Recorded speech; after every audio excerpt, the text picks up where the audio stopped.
evening, and my name is Michael Graham, and we're going over the case study for EDL 854. Summarizing the case, so what's going on with the who, what, when, and where? Of course, we are dealing with a fundraiser debacle at Briardale Elementary School, mainly involving the Briardale Foundation, who is in charge of recruiting and coming up with funds for the secondary curriculum funds for the school. The violation is involving a cash raffle. And the main people involved, of course, is you, Carl Santos, principal, Mr. Barely, the parent and president of Briardale Foundation, Mr. Morley, a competing fundraiser leader, and the secondary people, of course, affected are the parents, students, sheriff, and the community members. Legal and ethical issues, of course, the legal issue here is, of course, with the cash raffles, is legal to conduct any sort of gambling with schools and or on school property or dealing with any education issues as well, and it's subject to fine and jail times.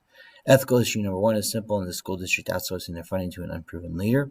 And ethical issue number 2 is a simple lack of oversight in terms of money by the principal Santos, who should have double-checked all fundraising activities before allowing them to proceed. Synthesize. In one sentence, Briardale Elementary School's fundraiser is a public relations and legal disaster due to a cash raffle that was not vetted by the school's principal or the fundraising committee.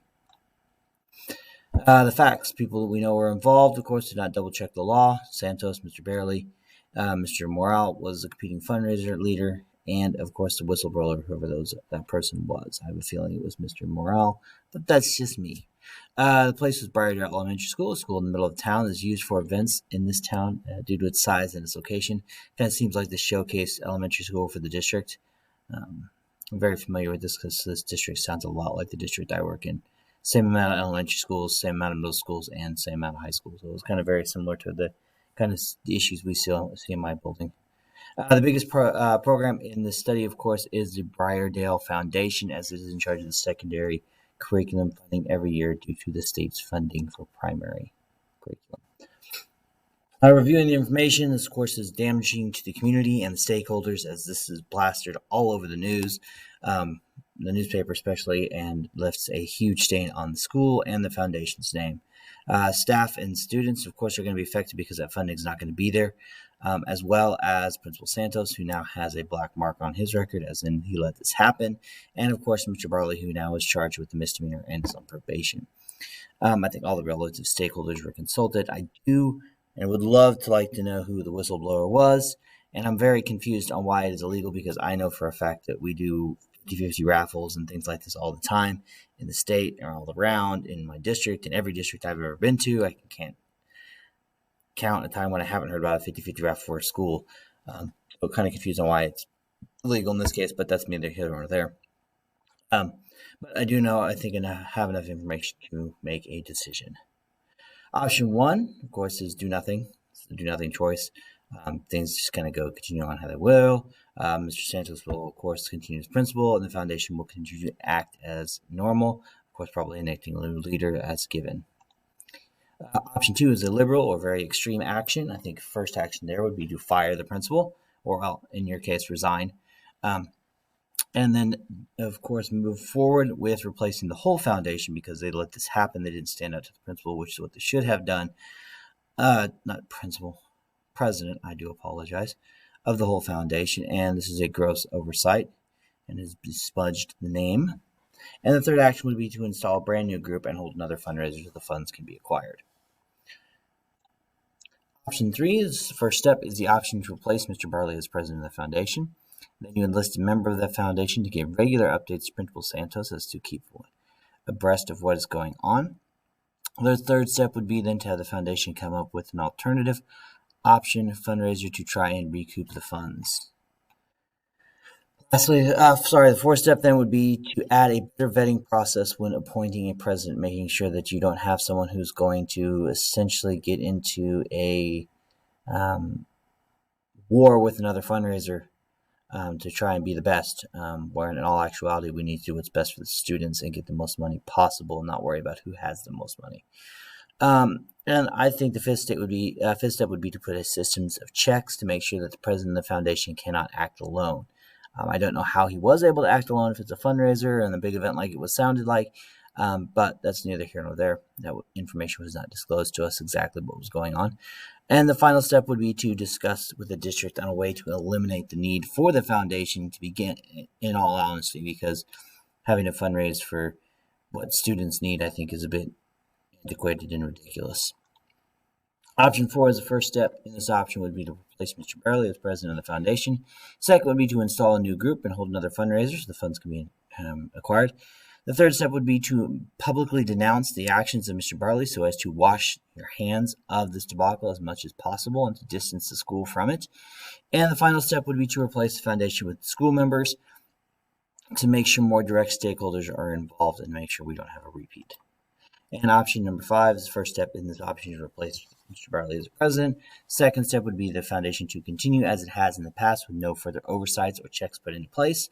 Third step is to have remaining members produce another fundraiser. And the final step would be to discuss the district way to eliminate the need for these type of fundraisers.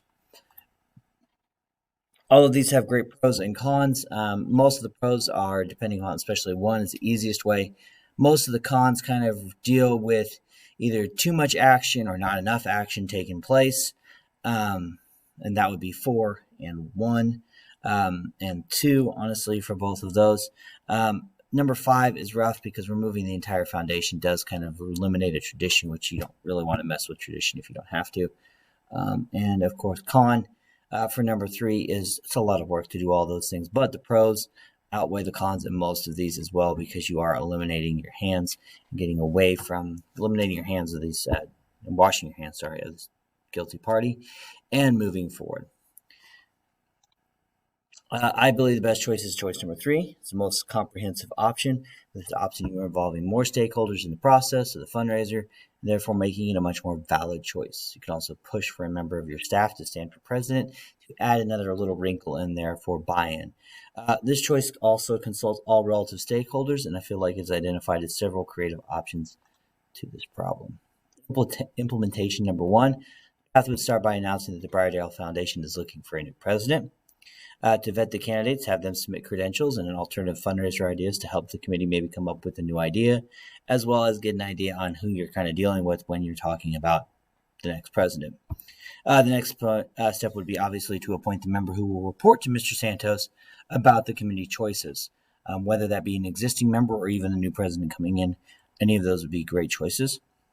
After the choice of a new president has been made, review the policies about fundraising and make sure everyone is aware of all of the legal obligations for all of those involved so that everybody is clear on what can be done and what cannot be done.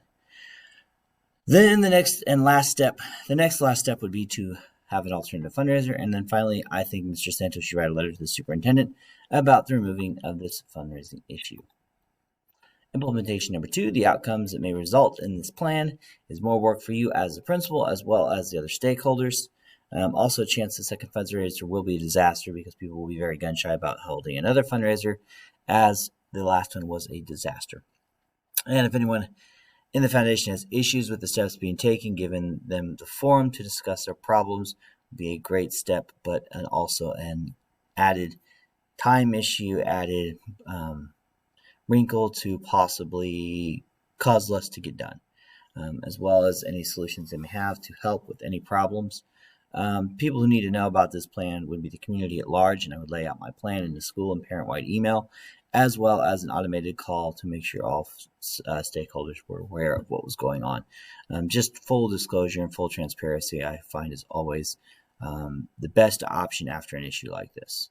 With the removing of Mr. Barley, I could deal with the issue by myself, as the rest would require the whole foundation. I think he kind of sees the writing on the wall. There is not need for a warning to Mr. Barley, of course, obviously, as he could see that coming. In the future, anyone needing warnings would obviously be granted them. And those kind of checks and balance systems would be in place to make sure that warnings were not needed. Plan B in this case would be to option number 5, as eliminating the whole foundation is drastic, but would eliminate the issues ever happening again. Thank you guys, and have a wonderful night. It was great having class with you.